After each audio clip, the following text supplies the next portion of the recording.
Yo, guys, what's up, and welcome back to the Marvelous Chats podcast. This is episode 97 of the cast. My name is Finto. I'm joined tonight with Alex, aka Zaberwolf. We're going to be going over, again, Across the Spiderverse. I feel like we've got more stuff to talk about, and we're going to talk about any other nerdy news from the week. If you're new to the channel, make sure you hit the subscribe button and drop a like on the video. It really helps us out. Without further ado, here we go. Yo, what's up, dude? Hey, how's it going, man? I'm doing good, bro. How are you? Not too bad, not too bad. Excellent.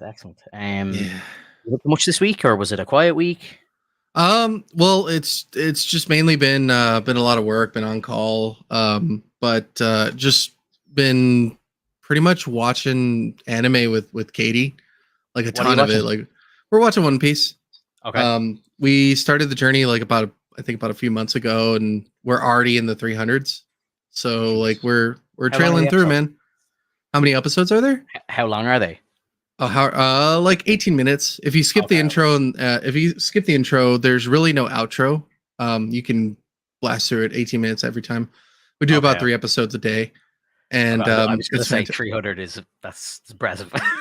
Oh yeah, dude. There's over 1,000. There's almost 1,100 now. So like it's getting really close. But honestly, man, it's a journey, and I love it. I'm so happy about it. Like I would say that this is my favorite week of it because we just finished an arc that's like very near and dear to me. I would say a lot of people find that arc to be like incredibly like well done.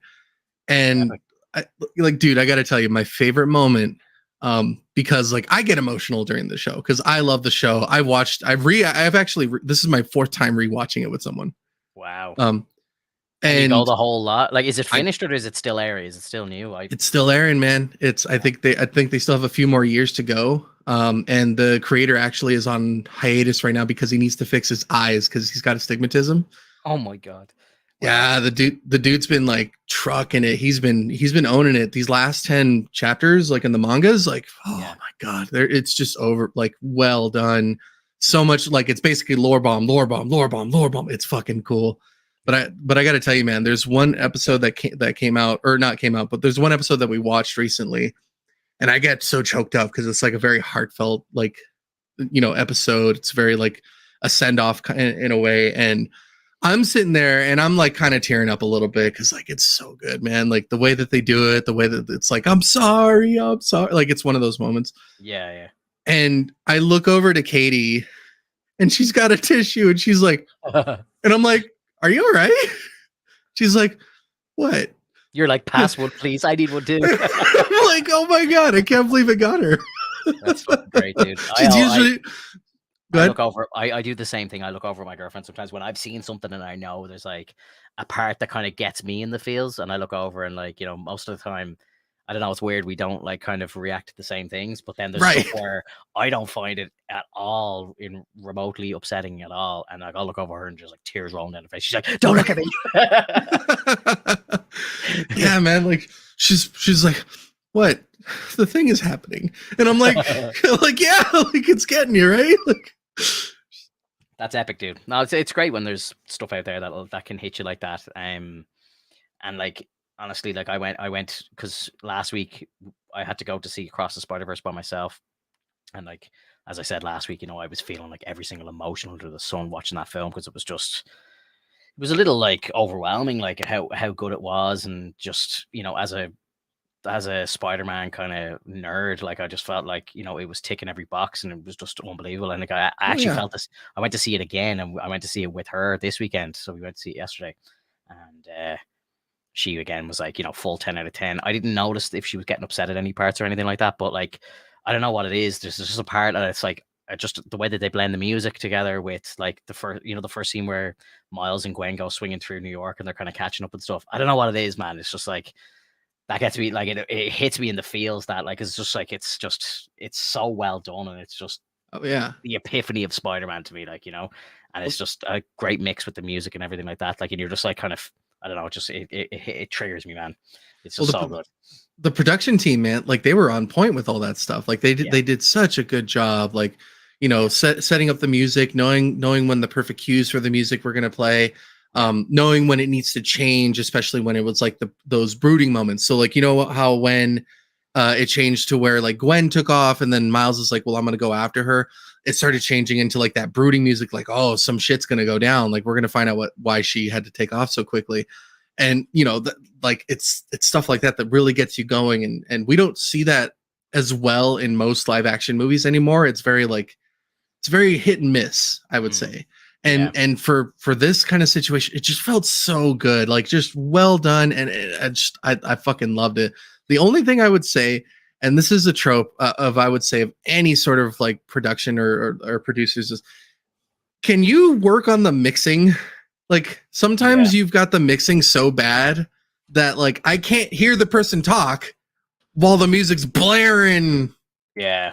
And so like I don't know if you were hearing the same thing, but I felt like when we were sitting, because we sit in the back. So when we sit in the back, we're in the Dolby Cinema, so we have all the speakers and whatnot.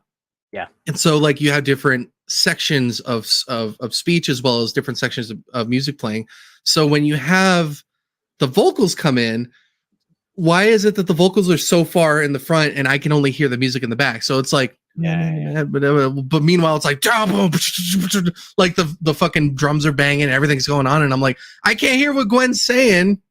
Bro, you gotta sit center middle, like dead center, like that. They're the best seats in the house, I find. Or like if you can get, I find like maybe like 5 or 6 rows from the front, because you're sitting right down and you've got it directly in front of you. I find when you're at the very back, you're up a little higher, so you're kind of sometimes looking down on the bottom of the screen. So I find that like if you can sit like dead center in the theater, I find that's the best for both sound and picture.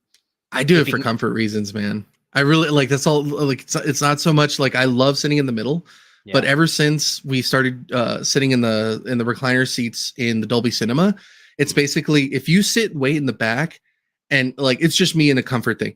I like to buy an extra ticket just so that I have like an extra seat and just have it sit there and be comfortable. And I used to buy 4 tickets for that purpose, so that Katie and I could sit in the middle, and then the other 2 seats are kind of spread out.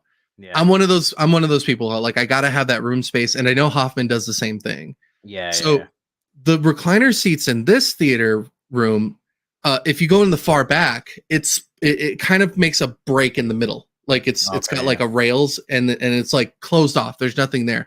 So now I just buy 3 tickets and then just sit like in the middle section. Gotcha. Yeah. And so it's just a comfort thing. But what I'm saying is like, I wish they would kind of put all of the vocals in every speaker, like have all the sounds for like every track has vocals in it, rather than like, oh, okay, only track 7 has vocals, and so like we can move that over there. And yeah, I really think that I think they've done a great job. Sorry, it's a big improvement in the likes of the IMAX and the Dolby screens. It's definitely an improvement, but there is still problems. I really find that it's really tailored for like the center, and then it kind of, as you go back or forward, you kind of, it's just like, yeah, whatever. If you're going to sit in the corner at the back, you're not going to get the best experience. And it's like going to a play. Yeah, exactly. It's just the acoustics are set one way, and that's it. Like, but I went to see this movie this time, so it was unfortunate because the cinema that I go to, they only have like 2 IMAX screens or maybe 3. But the biggest screen is screen 9, and then they have screen 1, which is, they call it an iSense screen, so it's like a 4K like display, and it's got Dolby sound, but it's not IMAX. But it used to be my favorite screen to go to because the picture was just so stupidly crystal clear. It was insane. So I kept going there, but then they started having problems with the sound there, and it's gotten so bad in that screen. And I thought they fixed it because I went to see 1 or 2 movies recently, and it seemed like it was fixed. But then I started going to the IMAX screen, and it was the sound that I remembered when I first started going to like these new cinemas, because it's like, like it's deafening nearly, like the sound nearly hurts. And that's what I want. Like I want, when there's like a crash in the movie, I want to feel it nearly, like I want. Oh yeah, you feel like your seat's vibrating and whatnot. Exactly, that's what I want. But basically this cinema, all the IMAX screens for the prime times were Spider-Man for week 1, but week 2 it changed to the Fast movie, I think. So Fast X got the IMAX screens in the prime times, which I was obviously pissed off about because I had to go back to screen one for my second showing. But when I went into screen one this time, again, the audio issue was there. So like, you know, the way when Gwen's fighting like the lizard or the vulture at the start of the movie and stuff, Yeah. I could like have a clear conversation with my girlfriend beside me. Like, you know, the sound wasn't that good. And like I could hear people eating around me and everything like during that scene. And I was like, this is weird. Yeah, I was like, this is bullshit. Like I was like, there's something wrong here. I keep meaning to say it to them, but you know, usually we get out of the cinema quite late and it's quite empty. Like, so I think a lot of the staff are gone home, but I do want to try and see if I can mention it to them because it shouldn't be doing that. Oh, bro, like if I can hear people opening bags of like sweets beside me, like I'm just like, this is not what should be happening right now, you know? Because I've seen the movie twice as well, I know that the audio is so much better. Like when I was watching, because you know the scene where Miguel first comes in and the sound is like your ears nearly start bleeding when he's like you know, when he's coming flying in. And like I heard that the second time and it was just so uneventful. I was like, God, I felt bad for her because I know she missed something great, but obviously she didn't know any better because it was her first time watching it. So, but like I was sitting there thinking like my Bose system in my house is louder than this. Like I was like, this is bullshit. Like, so the movie was fantastic. It was fantastic second time around, but the audio issue really pissed me off. It really has to do with like the theater room, right? Like it's much larger, so it's harder to kind of like hit all those room spaces. But you have all those speakers, right?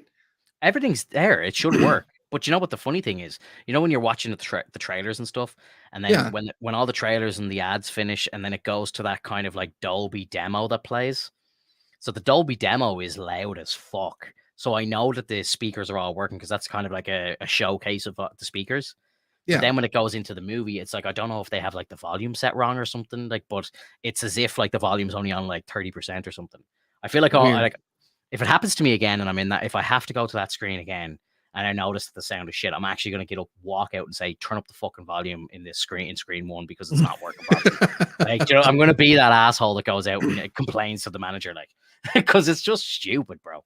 Yeah. Well, I mean, you pay for the service. Important. Sound is so important as well. Of course. Like, not until I installed the 5.1 surround sound in my house did I remember, because I hadn't watched like proper 5.1 at home in years. And it wasn't until I set it up in my house and I was watching one of the Marvel movies. I can't remember what it was. Multiverse of Madness. I threw it on my PS5 and Blu-ray, like on the disc, on the Ultra HD disc. And when I was watching, I was like, oh my God, I was like, I forgot how important sound is when you're even at home, you know, because it's so different. Like, it's so different. Dude, have you seen all of the different types of like channels that you can get up to? I think you can get up to like 9.2 now. Yeah. It's fucking ridiculous. They have stuff like you can build it into your fucking roof or like in your ceiling. I mean, and it, like you got stuff up here, you got stuff down here, you got like 2 in the back, 2 on the side, like it's fucking everywhere. It's fucking ridiculous. The soundbar I have actually is pretty cool because it has like 9 speakers in it. But then I got 2 rear ones, and then I have like the big subwoofer as well. So like, what you can do with the Bose stuff is really cool. You can actually just buy the soundbar and then add on to it as you see fit. But I wanted the 5.1, so I ended up just doing it straight away anyway. But I hear that the soundbar by itself is quite good because they have 2 speakers that point up at the ceiling, so it gives that kind of effect of sound kind of bouncing off the roof and coming back down at you, like, which is really good. Yeah. And what's funny is like I know that the computer doesn't necessarily need 5.1, but I actually have a 5.1 Logitech surround sound on mine. Yeah. It's just I don't have it in the back. I just have it like on the sides, because if I were to put it in behind me, it'd be kind of awkward. But like it still works, man. I kind of leave it in 4 channel because a lot of websites don't really incorporate 5.1 channel. But when you play the games, when you're playing a game, it fucking shows. It's awesome. Yeah, big time. I just wanted to bring up one thing here. Just Chillins in the chat here, and he just asked if we saw the trailer for the new Star Wars game. Did you see this? Yeah, Star Wars Outlaws. Yeah. The Ubisoft game. Did you see it? I saw. I watched it.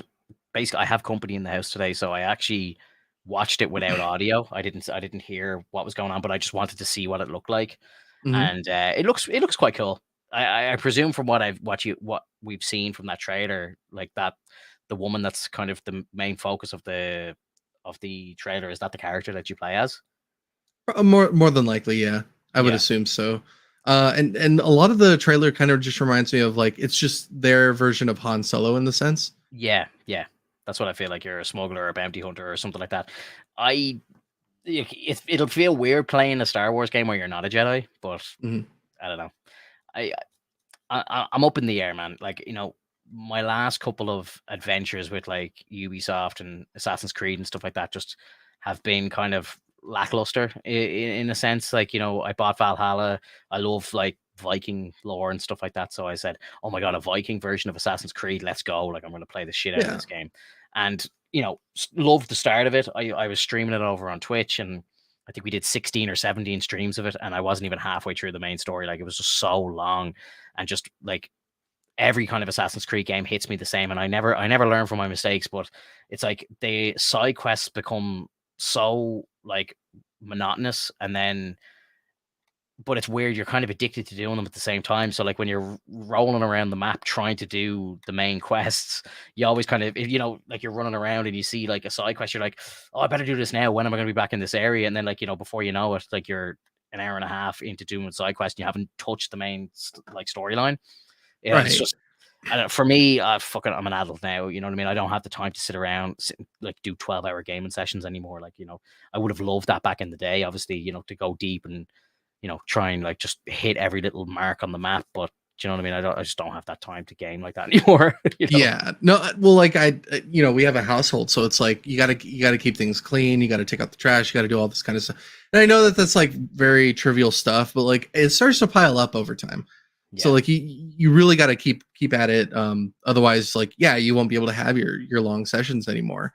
I can't, bro. Like, anytime I'm sitting here and I'm either like on Twitch or I'm here, like this is the only time I get to turn on my PC. Other than that, I'm being an adult. I'm being a dad. Like I'm just, doing what I got to do, or I'm working a 40-hour week. Like, so there's Right. just there's not enough time for it anymore. Unfortunately, I wish there was.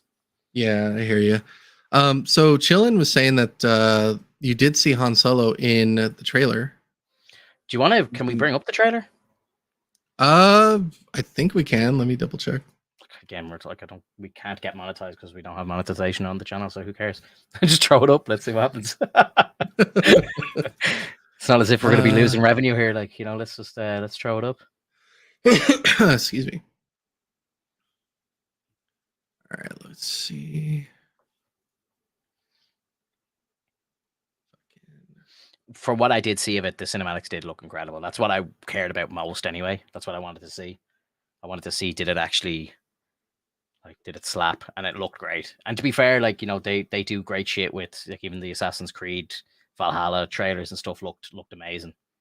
Oh yeah, maybe get us down to 1080, the 4K. Yeah, because it's gonna like really shit itself. I've no sound here. That's fine. I turned it off. Do you want me to turn it on? Yeah. Let's hear it. Give us the sound. Let's see. Can you hear it? No, I think I can't even hear. Oh wait, no, I muted it because I have you playing. I have us playing in the background. Oh yeah, okay. That makes sense. Can you hear it now? No.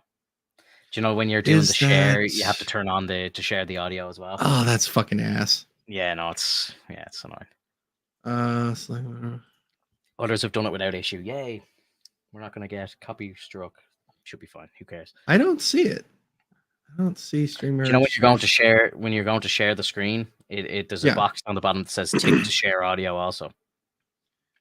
No. Nope. I don't have that. Down the very bottom left, when you're selecting your window to share the tab, it says "Share tab audio." There's a tick box for it. All right, let's allow this. Play that shit. I don't have that option. Okay, let me do it. Yeah, like I'm sorry, man. Yeah, I don't know why.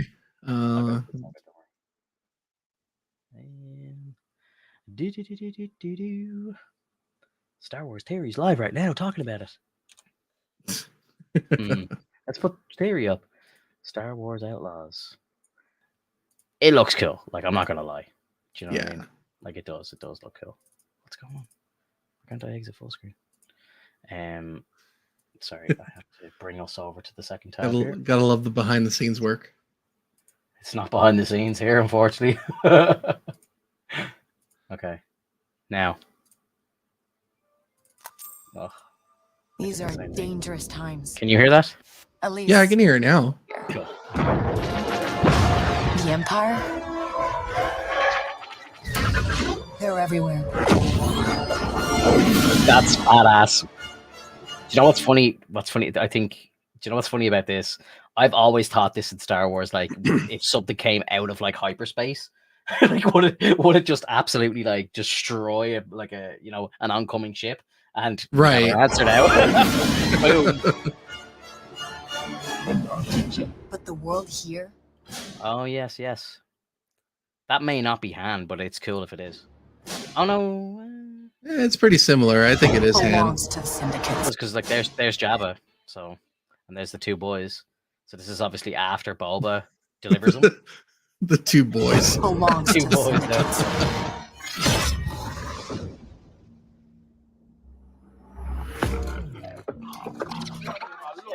If I want to survive, I have to play their game.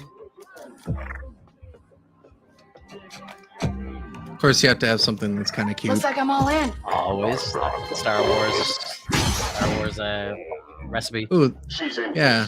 There's that one guy that doesn't like On people. second thought, It's either cute baby alien or baby droid. Right. They literally call them BB. Yeah.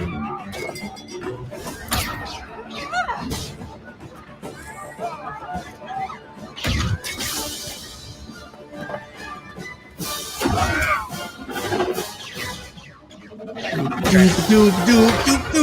I've been held back my whole life. And now, Do we know a time frame of when it's set? I just Or need a chance. I mean, Finally be if that's free. Han Solo, that's between the events of was it Wherever 1 and that 2? takes me. No, 2 and 3. Sorry, I'm here to offer you a way out, okay? 3 and 4 and 5. Fucking off my ship, goddamn. Jalen. Yeah. Give me a chance. You're gonna I have see to this guy trust as me. well. Like this dude. Jalen. That's like the most like 2022 haircut I've ever seen. It's Give so me a weird. chance. You're gonna have to trust me. It'll be dangerous, risky. But if you pull this off, you'll never look over your shoulder again. Like it looks phenomenal. Yeah, it looks great, but this is like the trailer before the actual game. Exactly. Yeah. The underworld shows no mercy. Look, it's a kind of Dooku looking. Yeah, but he kind of looks like a Galaxy Viking out too. there, and I'm gonna risk it all. Like, this is obviously the Empire. Like, right. But it's a big galaxy out there. That looks like Vader, like Vader and his ship. Oh, yeah. Usually being followed by a few toys. And I'm gonna risk What's it up with the VCR like binoculars that they? I don't know. Yeah, it's Star Wars Outlaws coming 2024. Wait. Okay, wait. Go to a scene where we see that woman. her. Yeah, go to like. Can we get a better shot of her jacket? Can we go like a bit further back? Maybe at the scene where she's like gambling or something. This here. A little bit like back. Like well, actually, yeah. Okay, so that's weird. I don't know if you see that, but like, so in Star Wars, nobody's supposed to have zippers, right? That is true. Risk. Yeah, So- like George. okay, George did do that on purpose. He didn't want it to feel like human or whatever, or like Earth. Right. Nothing that was actually like a human thing. Yeah. So we see that. Are buttons a thing? I don't know. You're sounding a lot like Star Wars theory here with the bolts and screws. This was the whole Yeah, thing. it's because it's starting to hit me now. Like I'm starting to think that like, oh shit, like what if like there's buttons and zippers and shit because they don't give a shit anymore. It's like, no, we need that shit. Yeah. Well, like, look, she's wearing a watch and all here. And I mean, a watch is fine. Like I would assume that by now that they have one. They have Pull little this wrist off. things so you can see people like. I kind of get the vibe of like Cyberpunk or something off this, like Yeah. Cyberpunk 7 or something. Like it kind of feels very cyberpunky, and then like the whole kind of fur inside the kind of wool or whatever inside the thing. It's like very, very fashionable. I don't know. Like I don't really give a shit about that sort of thing. Like, to be honest, but Dude, like can see I why bet you people anything. I'm sure if you see the cover of it, it's like, oh yeah, there's totally buttons. Yeah, there is, dude. Yeah. Look at the very end of it. They show like it looks like buttons. Yeah. I'm sure Star Wars Theories Live over on his channel right now, probably giving out about this. Yeah, But why not? Because like this shit's we'll see weird. if Like it you're not supposed to be doing that kind of shit. Yeah, love it. Yeah, that's definitely Empire, like, you know, original trilogy vibes off it. Mm-hmm. Yeah. So I wonder, will we see Luke in it? Will we see Han? Will we see like Boba Fett? I mean, we all did that see sort of stuff? Han. Yeah. Well, I don't know. Yeah, like as in, are you going to actually have interactions with original cast, or is it kind of just? Did they put that in there just to tell us when it's taking place? You know, is that just a kind of nod to the time, or are we actually going to have interactions with those people? It's I interesting. mean, you never know. It could. I mean, it sounds plausible to just like have it in the background or know that like that's the time that we're dealing with right now. Yeah. But yeah, like I know Chillin is saying it's like lots of Tatooine. I'm sick of Tatooine, man. Like I'm tired. Everyone. Like why is Tatooine Everyone. such like a big hub? I get it. Like a lot of interactions happen there. There's a lot of things, a lot of black market shit. Like Luke doesn't live on a happy planet. He lives in you know the ghetto. So like it's apparent. Yeah, well, like obviously Anakin, who's the chosen one, that's where he came from, and you know the story started there. So I can see why, but at the same time, it's like, come on, there's a whole galaxy there, like, you know, and Yeah, dude. even in the two Jedi games, like Fallen Order and Survivor, like, you know, you never went to Tatooine in either of those games. So Right. I mean, like, and that was kind of refreshing because you're in that time frame of just between episodes 3 and 4 when it was all about Tatooine, and they're going nowhere near it. So it's possible, guys. You know, like Disney, Yeah. come on. Stop Well, going they also took away like all the aliens in Obi-Wan Kenobi. Like that was the weirdest shit ever. Yeah, it was kind of it feels low budget. That's the feeling I get, because I presume it's very expensive to, you know, with all the prosthetics and all that sort of stuff, to be dressing up 200 extras in all this gear. Like, it's going to cost a lot of money and time, and you can just tell it's like, we'll just throw a lot of humans with like funky looking hair in the background and just hope that people don't notice. That's the most infuriating thing to me, is when they do that, when they have the like basically like, oh, just this person who's a mechanic, like that lady mechanic from fucking The Mandalorian with the crazy ass hair. It's like, I get it. She's a fucking nut job, but like, who cares at this point now? Like she's become a staple character. I don't need to see it all the time. I know it's now a staple of that character's like persona, but like, I don't need to see multitudes of it. I don't need to see like some weird disheveled person being like, oh, I need some bread or something like that. Yeah. Just, you know, give me some aliens, man. Like we have a galaxy that's just got multitudes of them. Do you know, I don't know. Speaking about Kenobi, I had to get up early this morning with my daughter. I let my missus sleep in because I'm such a kind guy. But like, literally, I had nothing to watch, so I ended up throwing on the Kai Patterson cut of Kenobi. So he has this dude like made fan edits of the film. Or sorry, he turned like the show into a 2.5 hour film.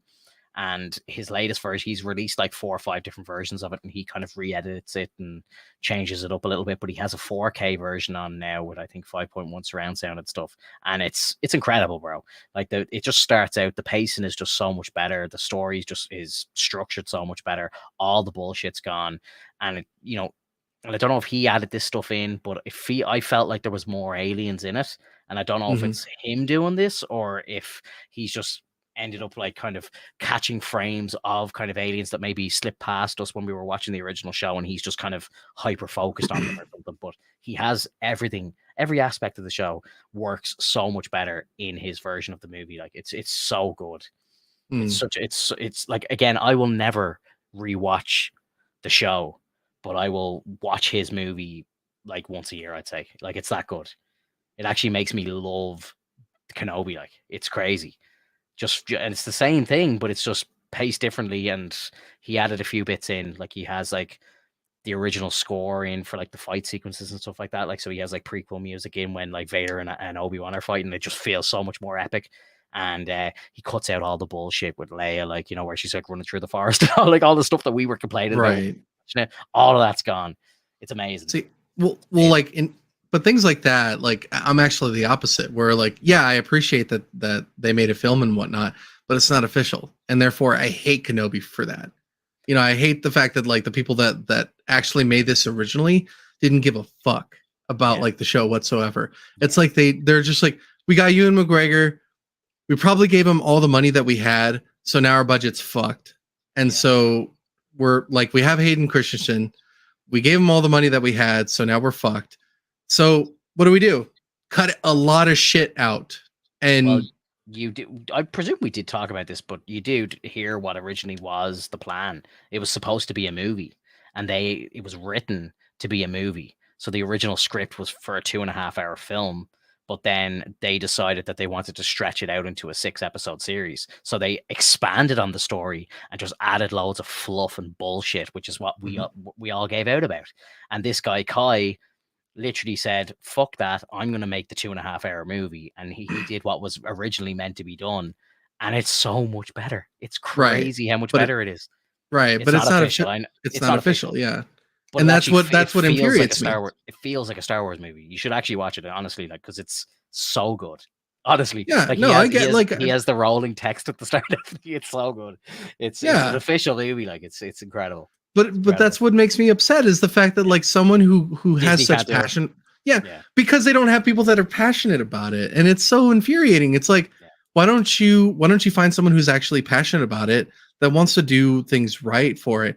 Do some sort of contest. Just be like, hey man, we've got like some cuts of Star Wars here and there. Like, we want to turn this into a movie. Whoever can make the best movie for us with these cuts, like, we'll bring you onto the set. We'll have you work on a new project that we're working on, and like, you get to work on it. That'll show like passionate people coming in, wanting to like enhance the flavor of Star Wars and bring in that fan feeling, because you might get someone that just absolutely loves it and understands the fan base, both general and fucking super passionate people. Like, and I think that should work out, because it really shows how much they haven't really had such a connection with the audience. They're just like, yeah, just throw it out there, just pump it. Like, why elongate with episodes when you had your original plan be a movie?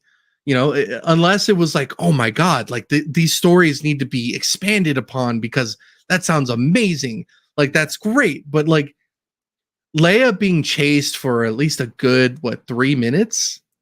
Yeah, it felt like 2.5, 3 minutes. Like, that was awful. Yeah. Like, so was that the expansion that you were talking about? Was there story in that? No. Yeah, I know. It's terrible, dude. It's terrible. It's horrible. Yeah. And probably my favorite part of the Kai cut, he kills Reva at the end. Which that sounds good. Appropriate, because she literally got overtaken by Vader and stabbed by what was his name? God, I can't remember. Grand Inquisitor. Yeah, the Grand Inquisitor. Yeah. But I think Vader actually stabbed her. So Vader stabbed her twice, technically. He stabbed her as a child and then stabbed her again as an adult, and you're to believe that she's survived 2 stabbings from the most powerful Jedi of all time. Like, what? No.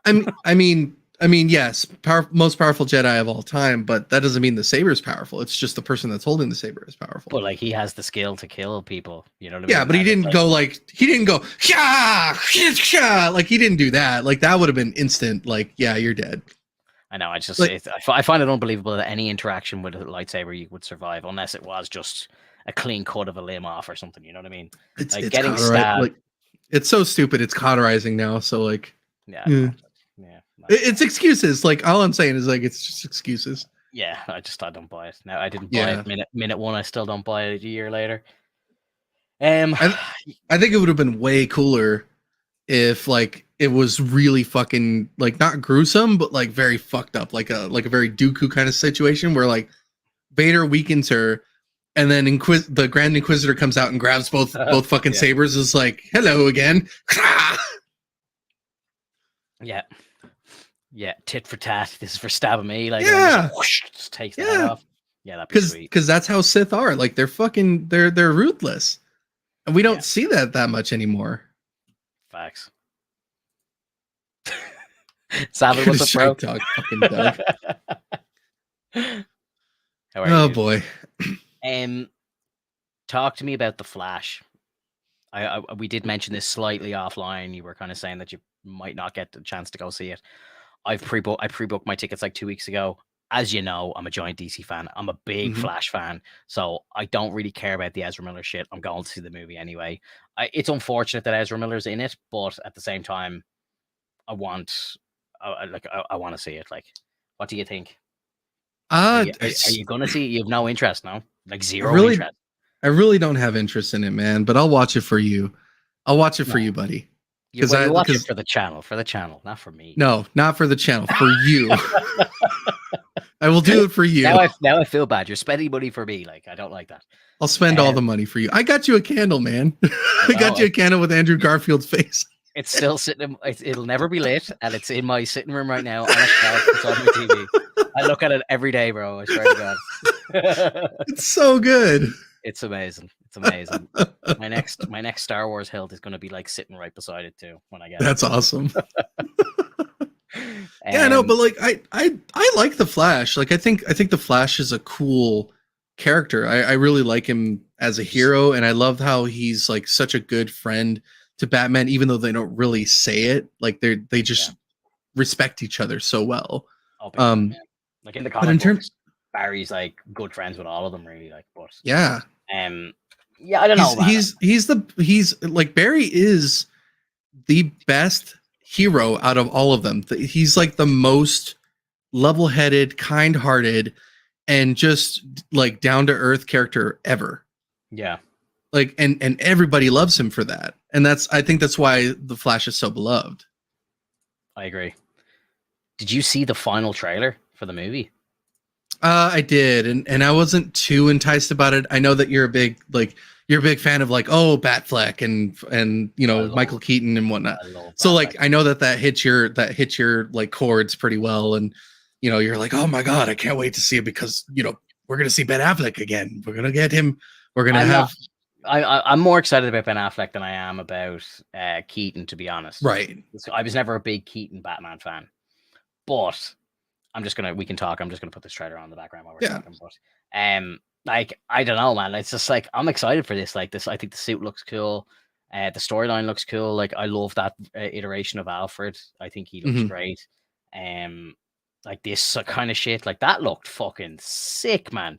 Like I love like the CW Flash show, or well, like the first 3 seasons, but it's like you never see shit like this in the show. So like getting to see like some proper Flash stuff with like movie budget CGI, I'm excited. Now I know a lot of people are shitting all over the CGI in like the first trailer, but I think in this trailer, I got to see this trailer yesterday in the theater, and it looked amazing. And like they're probably gonna clean it up anyway. Like, oh, this looks just fucking sick, man. Like I'm just like, oh man, I can't wait. Oh, man, yeah, and I hear there's going to be a third Batman in it, but I won't say who I think it is or who I've heard that it is. But no, not him, somebody else. But are you Val Kilmer? No. I would love for Val Kilmer to show up. I don't think Val Kilmer could speak anymore. I think he lost his voice. Fucking A, man. And he's old as fuck now as well, which is unfortunate. But I don't know, bro. Like it looks like it's supposed to be funny. Apparently, as much of a nut job as Ezra Miller is, apparently his performance in this movie is very good. Well, they did it like the dude had promising roles, like he had things to work with and whatnot. Yeah, but like off the camera, he's like a fucking nut job. Oh, he's insane, absolutely insane. But like he needs help. But again, I'm more of a Flash fan than I am of celebrities and what they get up to in their real lives. I don't give a shit, like, you know what I mean? Like, and that might sound insensitive, but it's like, I don't think of them as real human beings. It's like you're here to put me into a fantasy world and fulfill my fucking desires as a fan of this medium. Like that's all you're here for. And I mean, most like there's a handful of people that feel the same way, man. Like I get it. Like you just play the character, please. That's all like for my perspective, just play the character, please, and stop fucking around so that you don't get kicked off of playing the character, because obviously people like you, and you're trying to go, fuck you guys, I'm gonna go and be weird as fuck. Like it's just so it's so awkward nowadays. Yeah, I'm convinced he has like family in like a high up in Hollywood or high up in Warner Brothers or something, because he's protected somehow. Do you know what I mean? Like he's done so much shit, like so much crazy shit, and like not allocated, like actually done, and he just seems to get away with everything. Right.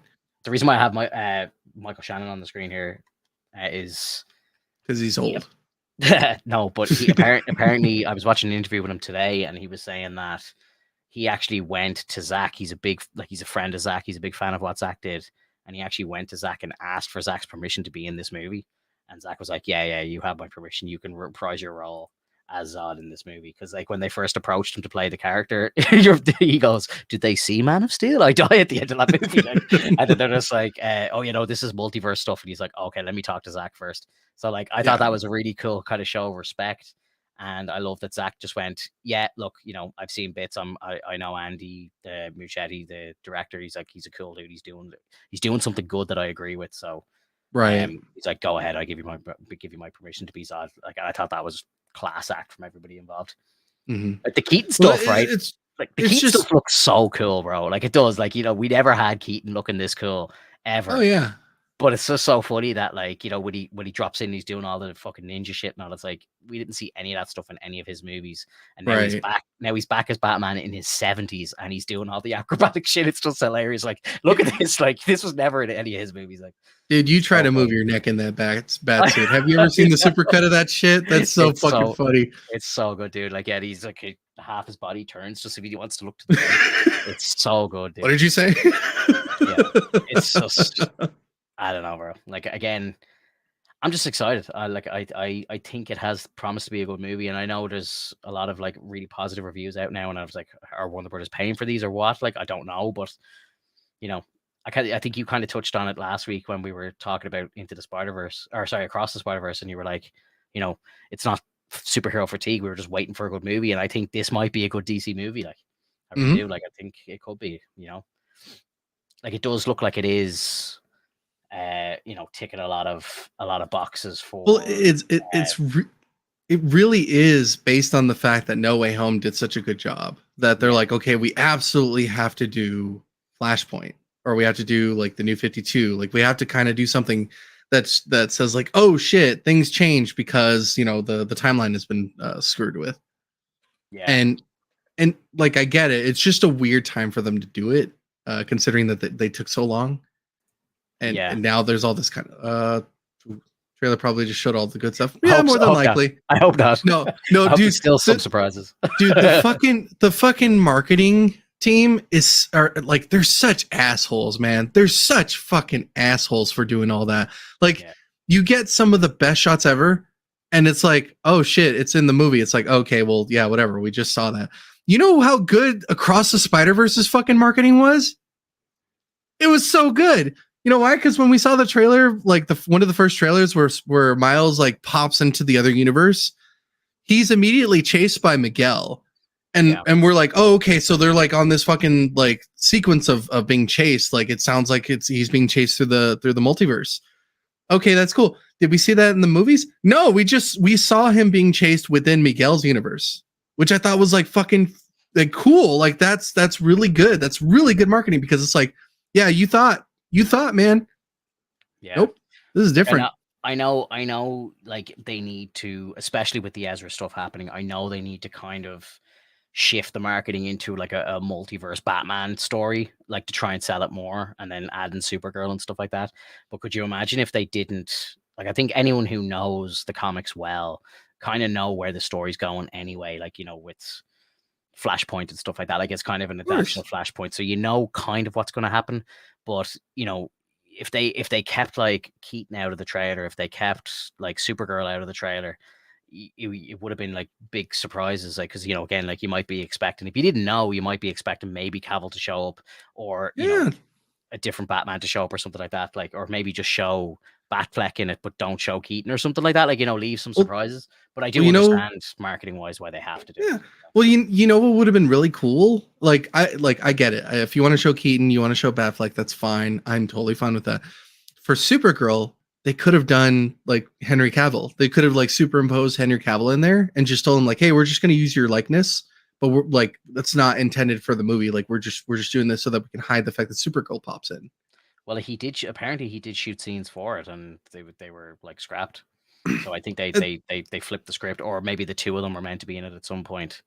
Because again, there's Yeah. a kind of there's a misdirect in the trailer where it looks like Kara's like carrying up somebody like with their shirt off. It kind of looks like Cavill, but I'd say it's gonna be one of the Barrys or something like that instead. Like it's not gonna be actually Cavill. Like, but I don't know. It kind of looks like she's flying someone to space, like the way when Superman's injured, he gets flown into space just to get that sun, the interaction with the sun to kind of regenerate him. Like, but I don't know. That'd be kind of cool if they did. I would actually love if they did keep Cavill in it, but I think if he was in it, we would have heard about it by now. Well, I think it would have been all over the internet by now. Well, having like you can have a dynamic amount of people on there, but I don't know. It's just it's if it turns into this trope of like, oh my god, we need to have as many people on the screen at one time for no apparent reason, then it loses all luster. Whereas like with No Way Home, it made sense because they had all these like different characters that were associated with Peter. That would be a thing. Like, but in terms of this movie, it's more so like, okay, Batman wants to help, so we're gonna have different iterations of Batman. That's cool. Supergirl wants to help. We don't have Superman. Okay, that's fine. Like that seems like a pretty solid team. Like you have your variations of Batman because we've seen all those variations. Whereas like we can't have Christopher Reeve Batman. We can't have Christopher Reeve Superman. We need, we just have a very select few of Superman, so we can't like really overdo it with that, right? So like I think it's a very comfortable amount of people. So if they try to add any more, I think it's just going to get goofy.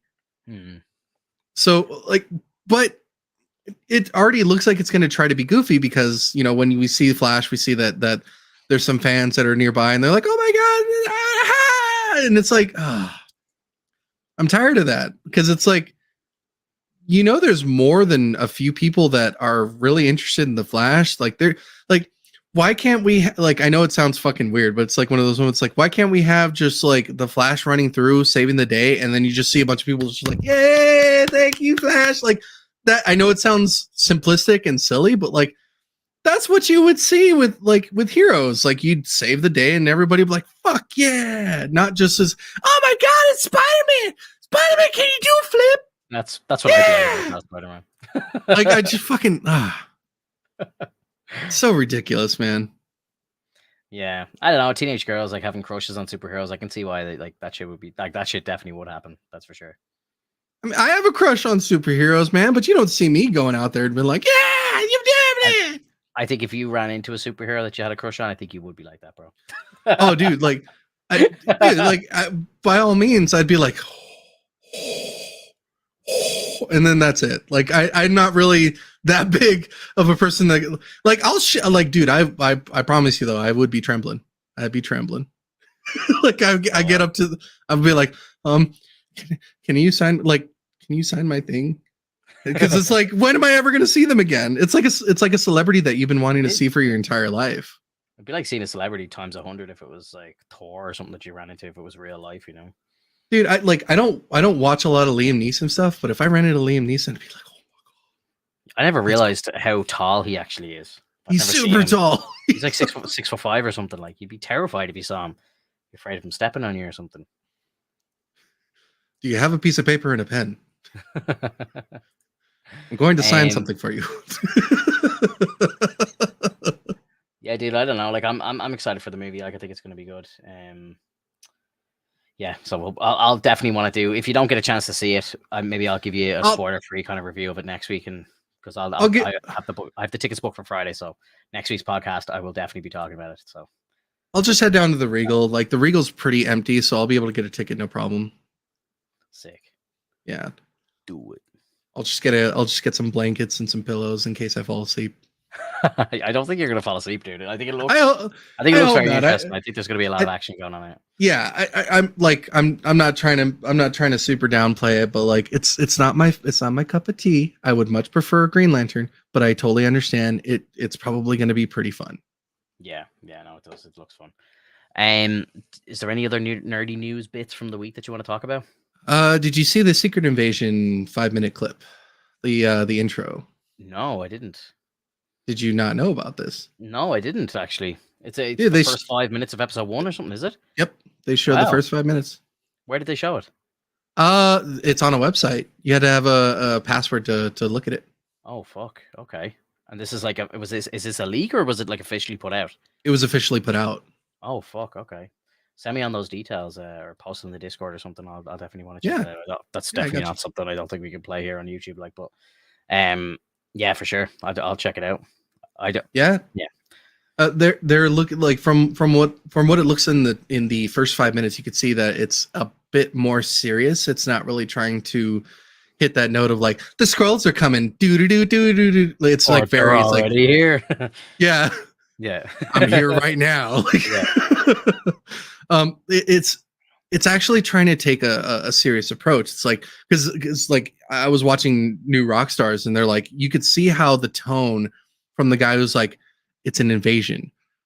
Scrolls are here. Like it's very like this moment of like this dude is seriously like freaked out at the fact that like scrolls want to take over Earth because you know the statement is that they're trying like Nick Fury is trying to find a home for the scrolls, and ultimately the scrolls are like, well, we like it here, let's just stay here.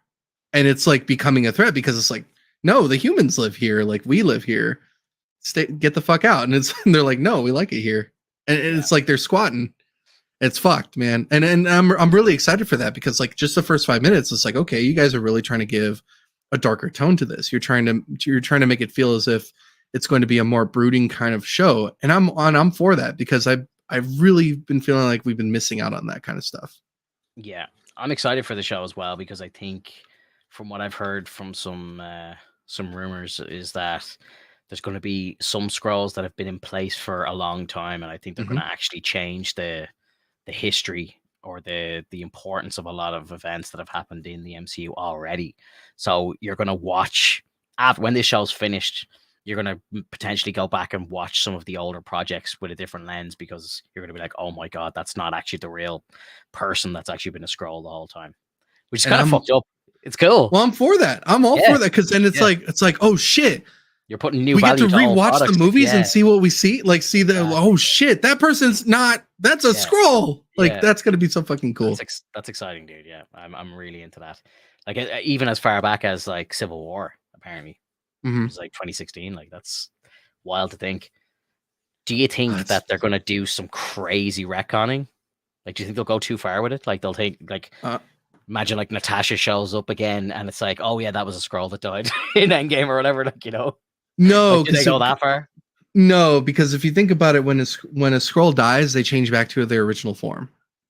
Yeah. So, like, with Natasha's death, it's like we kind of just saw her, but then it was gone. It never kind of went back to her. You know what I mean? So like you see her jump off, and then that's it. Like, you know, so you don't really see her because then obviously she disappears into the stone or whatever. Right. I think they could get away with it, but I kind of hope they don't. I don't want to see that happen. No, I agree with you on that. Like, I really don't want to see that. I don't want that to be a thing because that really kind of like really smudges the fact that she sacrificed herself for the good of the world. Like, she had to do it, and even though they lost in Infinity War in Endgame, like it mattered, you know. Yeah.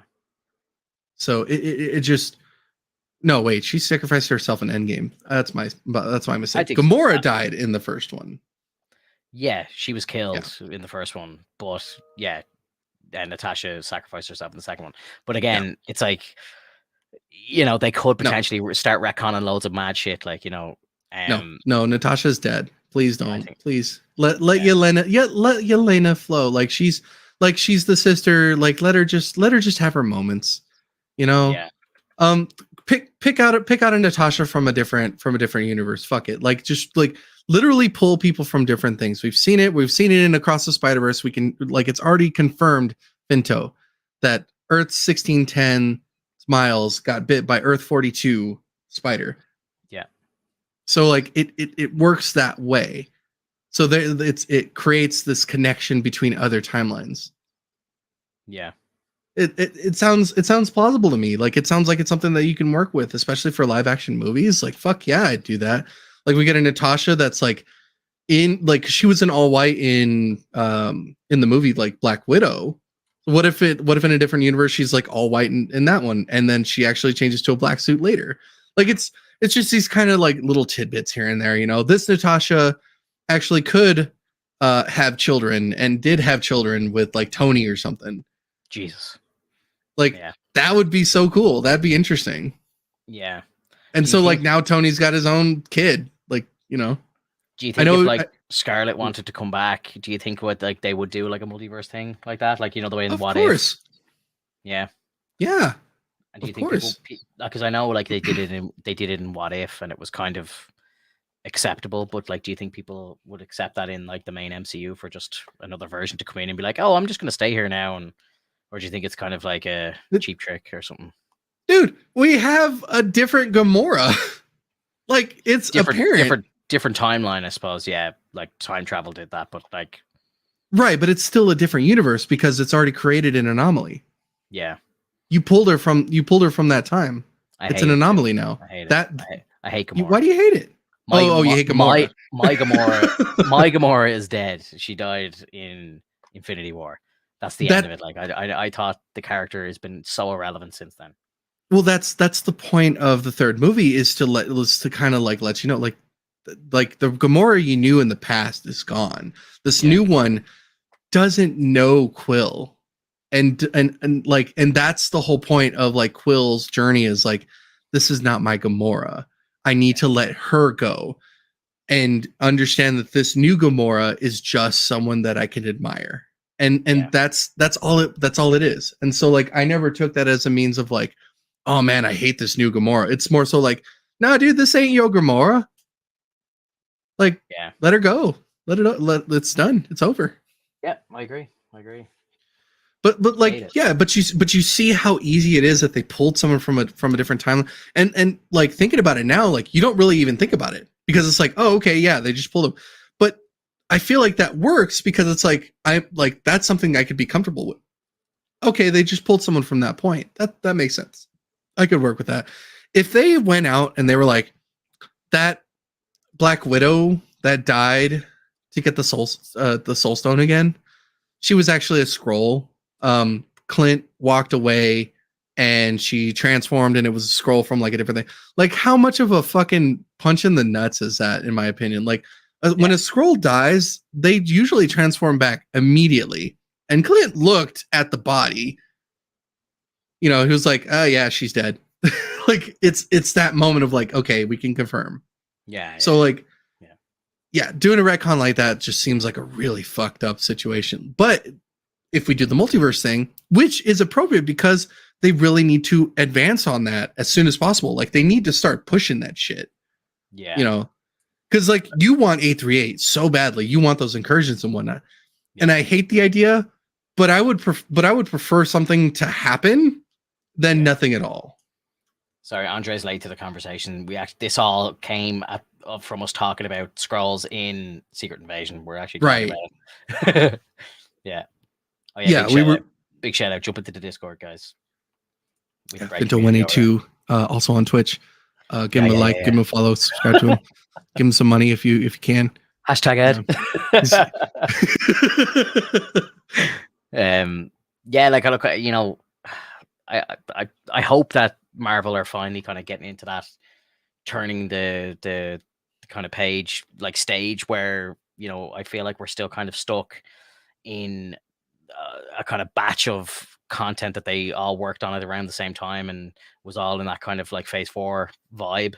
I think we're still trickling into phase 5, but I'm hoping that this, and I know I've been saying this for a year, but I'm hoping that this is kind of the turnaround of all the kind of shitty content going away and us getting back to basics, you know?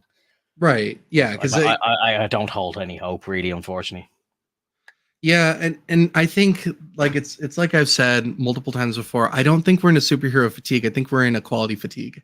Yes. Like we've had so much quality like films that now that they're kind of stretched a little thin and they're assuming that they've got quality, it's not there. So like it's false quality. They're really trying and they're like, this is fucking gold, and we're like, that's a golden turd. What are you talking about? Yeah, you know the way Mahershala Ali kind of went back to Feige and kind of gave out about the script that was made for Blade and how little like Feige was involved with it. I wonder, like, is that just him kind of seeing Phase 4 content and going, this is not like up to par, it's not expected, or like Mhm. was this like just a really bad script and him just kind of going, like, dude, what the fuck, like, and then them having to turn around and rewrite it, like, Right. you know. I don't know, man. It's so rough right now, especially with the with the Screenwriters Guild. Like they're on Yeah. strike currently, right? So like it's Yeah. just so it's kind of telling us that like they're probably tired right now. They're not getting paid enough. They're not like getting the recognition that they deserve, and their quality is declining because of that. Because they're being pushed so hard into this You work. do you think that they don't get paid enough, or like you're guessing they don't get paid enough? I'm guessing that they don't get paid enough. There was a conversation going on about this maybe 2 or 3 weeks ago in my Discord, and one of the guys put in like a article to kind of like some of the like budgets of what these guys get paid. And like, to be honest, they're getting overpaid for the quality of stuff that they're putting out right now. They're getting dramatically overpaid. So it's actually quite infuriating that they're striking at the moment, when in like Marvel and Star Wars and everything like that, like they haven't put out good shit in years. And it's like they have the audacity to strike when they're clearly getting overpaid, and now they want more. It's just greed, man. It's Hollywood greed. Well, It's well then, like at that point, why doesn't the opposing team put out that information and be like, we actually pay you pretty well, and we haven't had good sales from the movies that we've currently had in a long while, which means that you're not giving us quality entertainment. You're not. I don't know why that's not happening. That should be Yeah. happening. Right. So it's got to be some other shit underneath the table, like something that the screenwriters know about, that the opposing team is like, yeah, no, like if we say something, they're gonna throw this shit in our face and we're gonna get fucked for it. Yeah. Because I'm pretty sure they know a bunch of shit too. Like it's a really delicate situation. That's why you don't outright go and be like, this person did this and they want this. What the fuck? Because then they're gonna be like, well, yeah, we have this information as well. Because then it turns into like an information war, and then everything's fucked, and then like we get nothing for a while. Yeah, for sure. Any other news from the week that you want to talk about? Well, did you see that those allegations? More allegations? Yes, I did see this. I haven't read into it. I don't know what the allegations are. I just saw a tweet about it, and everyone kind of making fun of how Feige must be feeling right now, and Marvel, and just 2 in a row just seems insane right now. Like, can you give us any more information? Like, do you know what the allegations are, or like, do they seem legit, or? Allegedly, I forgot the actor's name. The actor who played Namor in Wakanda Forever has allegations of basically SA. On a woman. I think it's a woman, right? I know nothing about it, but I just kind of I saw the title of it, like the original title of it, but I didn't dig deep on the allegations at all. Honestly, I don't.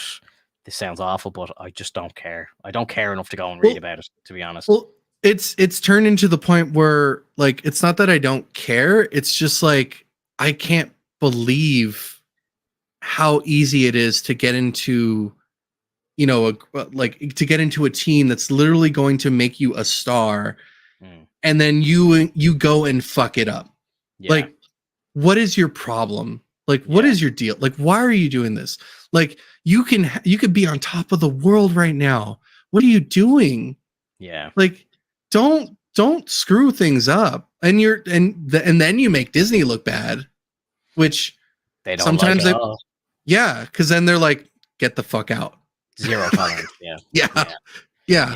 Like, I don't know. Like, I wonder, are these guys like young and just like, a little power stricken, because it's like, I'm in Marvel now. I'm famous. I'm a superhero, and then it's like I could do whatever I want.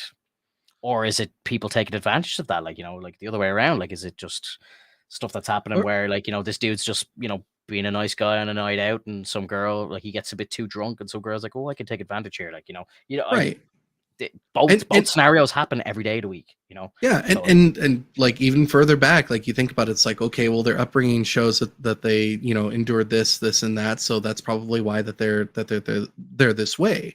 mm, So like, what is it that you like that you can't do as a company to where, like, why can't you just do some background check? Like, yeah, not vet these like, people better. yeah, not like deep background check. I don't need you to, like, take their blood samples, find out like what blood type they are and whatnot. I just need you to, like, have some therapy, like have every single actor that you're going to introduce into your world go to therapy at least once and just talk things out and get an idea of like what this person's going through and if they're fit for the role. And I know that can sound a little invasive, but that's also therapeutic. Like, what if they need that? Yeah. It helps them understand themselves. Yeah. Like, I don't know. Like, is it shitty luck? Is it, is there something else going on? It's absolutely shitty luck, dude. Like, I don't know, bro. that is 100%. They Disney rolled a nat 1. Like, it was so bad.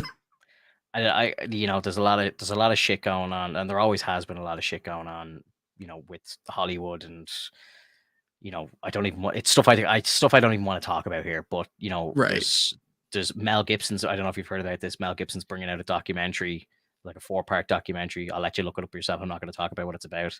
Sure. But it's all about something, very, you've always heard rumors of it being like, very kind of potent in Hollywood, and he's kind of bringing it to the front of like, he's putting this out, and it's going to be fucking page 1 news. Like, it's going to be talked about. And is it similar to like the Brendan Fraser stuff? More like Jeffrey Epstein sort of stuff. well, like, that's what I mean, because I think that's what he went through, right? Like, he also got, abused at that point. I believe so. Yeah. I think so. He was like very kind of sexualized, in the beginning of his career. Like, and again, he was a good looking dude, and I think he was just taken advantage of just for his look. Like, and the same thing happened to Terry Crews. Yeah. Like, that he came out and said that, like, he was being, mocked and abused and like taken advantage of. And I'm like, this guy is probably like the nicest dude ever. Like, and you're fucking with him. Like, it's so fucked up. Yeah, it is. Yeah. So, like, I don't know. Like, I think there's a very dark side of Hollywood, and I think Mel Gibson's bringing something out to kind of bring it to the forefront, and we'll see what happens. But I think if everything that he's kind of bringing out in this thing is true, maybe all these, like, stories about these actors and stuff popping up maybe might not seem too crazy after all. Yeah. It just sucks, man. Like, and it's a perpetuating thing. Like, I don't think we'll ever get out of stuff like this. We're always going to have either a year or 2 years in between where, like, things might not happen, and then, like, things start getting blown out of the water the following year. Yeah. And it's fucked up, man. Like, throughout the entire time that we had RDJ and Chris Evans, Mark Ruffalo, Scarlett Johansson, like, and Jeremy Renner, and all those actors who are so fucking prominent and have such big roles, and they did absolutely nothing to harm the community. They did absolutely nothing to harm the integrity of Marvel, and they did nothing to, like, destroy the outlook on what Disney is and what Disney is for. Yeah. And it's just like these newcomers, for some reason, coming in as if, like, it's just, oh yeah, I could do whatever the fuck I want, or yeah, I've done this before and you guys don't know this, and therefore, like, if it pops up, you guys are fucked. It's like, it's that kind of mentality, dude, and it's fucked up. Like, come in with the idea that you're a professional. Leave all that stuff behind, and if you can't leave it behind, then step the fuck down, because you're gonna screw up the timeline. You're gonna mess with our story, and I can't tolerate that shit. Like, I want to see some good movies. Yeah, like, maybe stay away from Disney. Yeah. Go work for Warner Brothers. Ezra Miller gets away with whatever he wants. Yeah, what the fuck, dude? Like, stay the fuck out of MCU. If Jonathan Majors and this dude were like working for DC and Warner Brothers, like nothing would have even been said. You know? Oh yeah, like oh my god, allegations and whatnot, and it's like, their next movie's coming out pretty soon. Yeah, like oh my god, Ezra Miller like cracked a woman in the head with a chair and like split her open, and she needed stitches and stuff like that. Actually happened. Like if that happened to anybody working for Disney, they would have been fired straight away, like so without even question. And then like there was like a video going around of him in like Switzerland in like 2018. And he like physically like chokes a pregnant woman and like throws her to the ground. Like there's video, I've seen it. There's video of it out there. Like, and again, he doesn't get fired. He was working on like the likes of Fantastic Beasts, like with Johnny Depp, and Johnny Depp gets sacked from it, and he doesn't. And again, Depp was only accused of stuff, which again, obviously, he won the court case. But bro, right. I don't know. Again, I'll say it again. I think Ezra's fucking dad or uncle works on the board in Warner Brothers or something, and he is literally invincible. He can't be fired. Like that's what it seems like. Because like even like the director of The Flash is doing interviews, and he's saying like this movie's so good that people are going to forget about Ezra's real world problems. Like it's like what? And why would you even want that? Like insane, insane. Yeah, I was lost for words reading that. Like I'm just like Jesus Christ. They're trying to sidestep this stuff, like, and that makes me think that they want to keep Ezra on, like, and because like the Flash is one of the only characters that could like just multiverse hop around, and it would make sense. You know, you reboot the DCEU, you launch the DCU, and Flash is like the one person that could just do a Flashpoint and end up there, and it would make sense, and it would be fine. Mhm. People wouldn't even bat an eyelid. And it's like if you do that now, which I think they could potentially do, like, and that's why they're kind of trying to plant the seed of, oh, you'll forget all about Ezra now. This movie's so good. And then they'll like, after the movie comes out, they'll be like, oh yeah, no, we are bringing him in. He's coming over. That is a DCU movie. Like, and people are just going to be like, fuck you. Exactly. Yeah. No, I do feel bad for Feige. It always is out there that he's kind of 5, 6, 7 years into the future with projects, and he's so far down the line. Like, we're talking about Secret Wars now, which again isn't coming out for like another 5 years. But Feige's ahead of that. Like he's already working on probably the saga after that. You know what I mean? So he's so far down the road, and for him to go like these actors that he's like obviously putting a lot of time and effort and money into. Like I think Major signed one of the biggest deals that Marvel have ever had for like a reoccurring character I think he had like 6 or 7 appearances in the next 5 years. It's like now that's potentially up in the air. And now this dude, Namor, who was, potentially like the first mutant in the MCU and blah, blah, blah. They probably had plans to bring him back and do loads of cool shit with him and maybe turn him into a hero or whatever. And now it's like, oh, this dude might be gone now as well. It's like, what do we do next? Like, oh, yeah, I don't envy Kevin Feige this week. That's for sure. Yeah. A lot of serious meetings going on in Disney right now. Well, luckily Feige said they were going to take a step back. Hopefully they can readjust everything and just kind of get over this hump and be like, well, let's like they kind of put Namor to rest at this point. Like it's kind of set at a good point where we don't need to really see Namor at the moment. Yeah. So I think we'll be fine. Jonathan Majors, however, and those allegations, whether they're true or not, you already ruined our villain, man. Like, and it might not even be his. It might not be his fault. I don't know if it's been confirmed or not, if he did or not. I actually haven't heard anything about it, and to be honest, it seems like Disney are waiting for the dust to settle. Like, I think if they were going to fire him, they would have done it already. You know what I mean? Mm-hmm. Like, I think it would have just come out like the Monday after all the news hit. They would have just been like, "Look, we've cut ties with the actor. We're gonna go back to the drawing board. We might recast. We might just move on. Whatever." It seems like they're waiting to find out what happens, and that, to be honest, that's the right thing to do, in my opinion. I think, as bad as it looks, I think if the dude is innocent, I don't think he should lose his job for it. You know what I mean? And that's why I felt so bad for Johnny.